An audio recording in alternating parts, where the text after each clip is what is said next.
Community College, our next team is thinking small but mighty. The Bear and the Bees is a modified Slovenian AZ beehive adapted for domestic use. Give a warm welcome to the Bear and the Bees.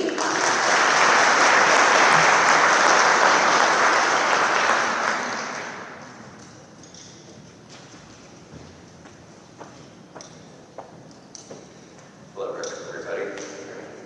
My name is Chris from Umpqua Community College, Bear and the Bees, and I'd like to introduce to you a new to the U.S. novel design known as the AZ hive. It's a Slovenian design, and it's over 150 years old, and it's developed contemporaneously with the U.S.'s Langstroth hive, and it's so named after its inventors. I don't know what happened to my deck here. Oh, Okay. I'll continue. It's so named after the inventors, Anton Sneederzig and Adolf Albertini, and it's a rear access design that's pretty similar to a kitchen cabinet, where there's no heavy lifting. It's relatively climate controlled because it needs to be integrated into a walled structure. Generally speaking, you don't need personal protective equipment because a cursory inspection can be done. The inner doors are screened. It's all climate, and unlike most other beehives, this is designed to be passed down for generations. This is an example of how it can be accessed. The inspections are very rapid, and this is opposed to the Langstroth design, which the frames are removed from above. So to access the lower tiers, you need to unstack everything, and this is some considerable weight, sometimes as much as 100 pounds or more.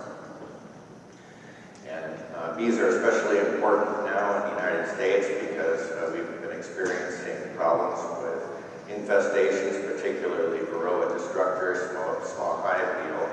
And this last year, it looks like we've lost about 70% of the commercial bees. There are many factors, but it looks like now this year it's due to Varroa resistant to the medications that are available.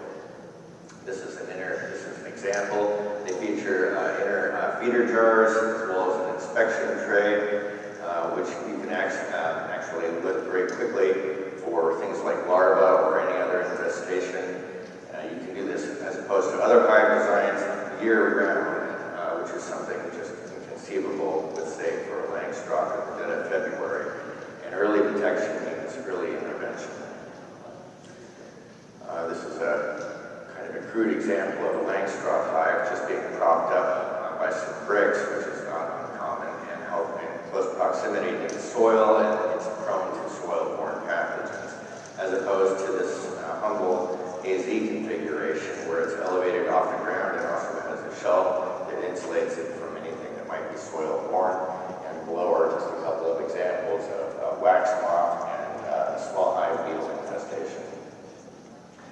I don't have time to get into all the details right now about all the research possibilities, but for research at the academic level, these can be packed full of every imaginable sensor for year-round monitoring, and there's plenty of interior space to monitor for all manner of investigation.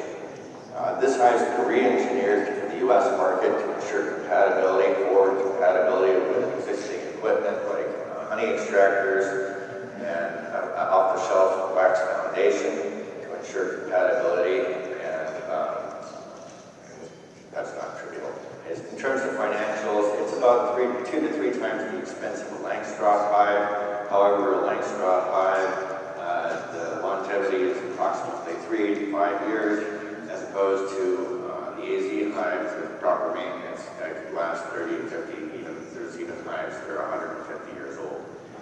In terms of hygiene, the Langstroth would score 1 to 3, whereas in terms of bee sanitation and protecting them from the elements is off the chart. And in terms of labor, with the Langstroth being 100%, the AZ hive is less than 10%. I don't have time to get into all the market financials here or why it's ideally suited for production here in Oregon.